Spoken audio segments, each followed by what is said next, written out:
E aí, gente, vim aqui trazer uma discussão sobre o personagem, né, e as alterações morais, né, de conduta, corporais ou até de costumes dentro de um romance, né, dentro de uma ficção, ou seja, a dualidade desse personagem. Né. Você vê heróis se transformando em vilões, vilões em heróis.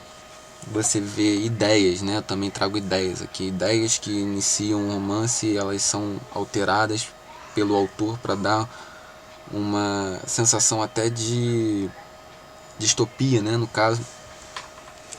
E vamos lá, vamos começar com os cientistas e os estudantes. Frankenstein, né, que é um cientista que começa entusiasmado no início do romance, né, na questão da criação, um estudante apaixonado. E após a criação da criatura que ele chama, né, do monstro do Frankenstein, ele se arrepende e se sente envergonhado, né, em busca do monstro que foge para poder dar fim a essa aberração que ele tinha criado. Bom, aí você vê alterações corporais, né, de humor, né, de como um personagem vivo vai definhando e adoecendo através do romance. Né. Em outros romances você vê algo parecido, muito parecido, como o Dr. Jekyll e Mr. Hyde e O Homem Invisível, que são dois romances, um de H.G. Wells, que seria O Homem Invisível, e Dr. Jekyll e Mr. Hyde, que agora eu esqueci o nome do autor, mas enfim. O Homem Invisível é um cientista que consegue se tornar invisível, né? Cria uma poção que consegue se tornar invisível, só que ele não consegue alterar essa invisibilidade, então ele fica invisível sempre. E ele sofre esse drama de ser uma pessoa tranquila, apaixonada e tal, e mudar para uma pessoa nervosa, com medo de represálias e perseguições e sabe, com raiva por não conseguir alterar a sua a sua realidade, né, para voltar a ser visível. E Dr. Jekyll e Mr. Hyde, que é algo também parecido, uma criação de uma poção que transforma o personagem que é amado, que é tranquilo, que é uma pessoa sociável, já de idade, já na próxima da terceira idade, e ela se torna uma pessoa forte, né, uma jovem, né, com a poção, porém menos sociável, né, mais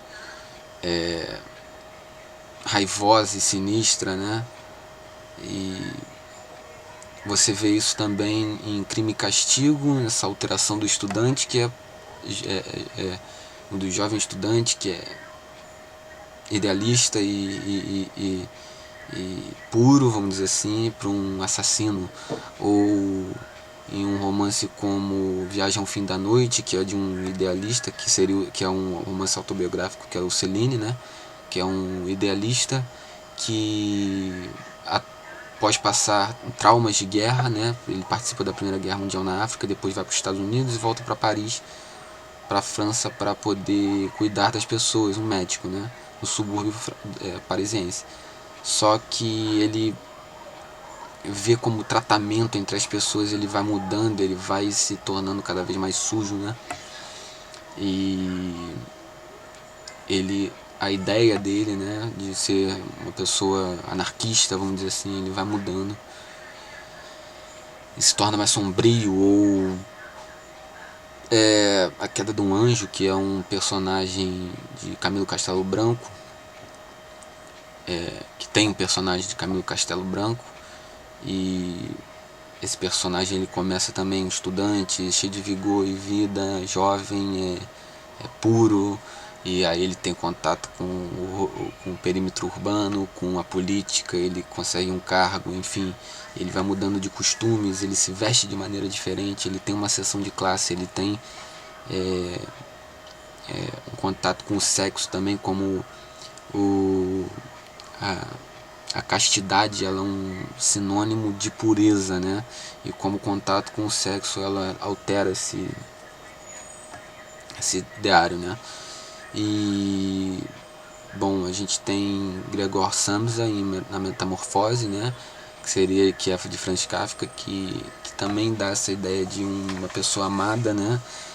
Dentro de casa, né? Uma pessoa boa, um trabalhador, um caixeiro viajante, se não me engano, que quando se transforma num inseto gigante e não consegue sair do quarto mais e é demitido, ele se transforma para a família num estorvo, né? Num problema, numa ovelha negra, e acaba que ele é tratado de forma diferente.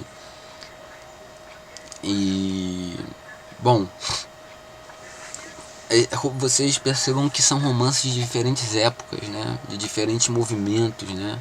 Alguns são de ficção científica até, outros são mais pra cá, né? Outros são do gótico, né? Outros são românticos, personagens românticos, né? Como é o fim do romantismo, né? Ou enfim, Frankenstein, que é também, se não me engano, do século XVIII. E você vê, por exemplo, Fahrenheit 451, Blade Runner, que é um outro movimento, né? Que não é o herói que se torna o vilão, é o vilão que se torna herói, né? Que é o Montag, em Fahrenheit 451, que é um bombeiro que queima livros, e quando ele vê uma mulher pulando na fogueira dos livros, ele se pergunta o que ele está fazendo, né? Se ele está fazendo certo, o que tem dentro dos livros que faz uma pessoa se matar por eles. Fica essa questão, né? O personagem começa a se questionar e fazer reflexão dentro de si da sua própria conduta, né, social, seu próprio papel, né? E Blade Runner, né, que é um filme também, que é o Androides Sonham com Ovelhas Elétricas, né, o título do romance, o título original, e é um personagem rígido também, que é o Deckard, que é um policial, um caçador de androides, né? E ele olha para os robôs numa realidade em que pós guerra nuclear, né, cheio de problemas, né, na Terra, os humanos também vivem problemas psicoemocionais, e ele começa a questionar se ele é um robô, se os robôs são humanos, né, porque eles são tão humanizados dentro do romance e tão filosóficos, com seus pensamentos complexos, que ele fica se questionando esse tipo de coisa, né? Confunde ele, né? E bom, temos mais agora das ideias, vamos dizer assim, que seria o Senhor das Moscas e a Revolução dos Bichos, duas distopias, né? A Revolução dos Bichos, George Orwell, né? Mais conhecido, que seria a ideia de uma sociedade socialista, né? De uma revolução socialista que é alterada ao longo do romance, né? Que você vai vendo uma alteração, né, dentro do romance dessa ideia, né? Onde os porcos assumem o poder e inicialmente eles começam como os condutores dessa revolução, como as cabeças, né? E depois se transformam nos tiranos, né? E também tem a questão das regras, né? São 7 regras que acabam sendo burladas através do romance. Então as ideias elas mudam. A alteração na conduta das ideias, né? Como as ideias conduzem em todo. E o Senhor das Moscas, que é pós-guerra mundial, se não me engano William Golding é inglês também, e ele cria, né, uma situação onde um avião cai numa ilha do Pacífico depois da guerra, e todos os adultos dentro desse avião morrem, só sobram as crianças, e as crianças têm que dar continuidade a essas regras, né, sociais para o bom convívio, né, para o convívio pelo menos agradável e ordenado, né, e como isso vai mudando através do andamento das relações entre os garotos no romance, né. Então é isso, eu trago aqui uma discussão, uma proposta, né, das pessoas poderem escrever o que elas pensam nos comentários, escrevam o que pensam nos comentários, falem sobre os seus personagens, falem sobre os seus romances, as alterações dentro do romance que um personagem sofre, né? É uma tecla que eu bato, né? A dualidade de ser dentro de um romance, né?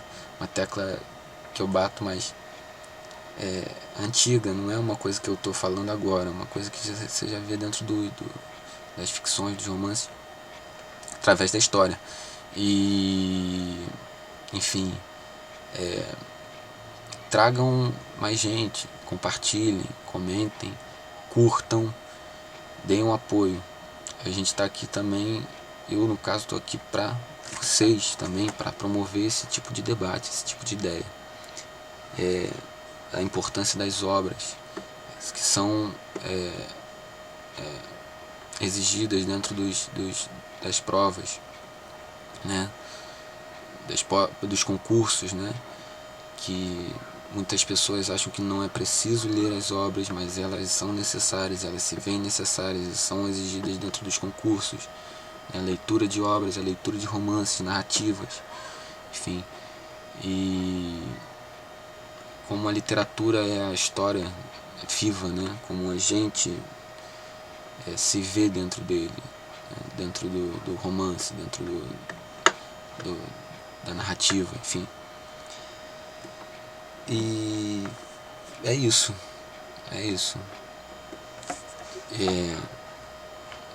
Trago aqui essa proposta, comentem, compartilhem, curtam. E vamos que vamos. Eu tô meio desaparecido porque eu tô cheio de coisa pra fazer, mas se Deus quiser, semana que vem tem mais. Se cuidem, passem álcool gel, usem a máscara. Um grande abraço.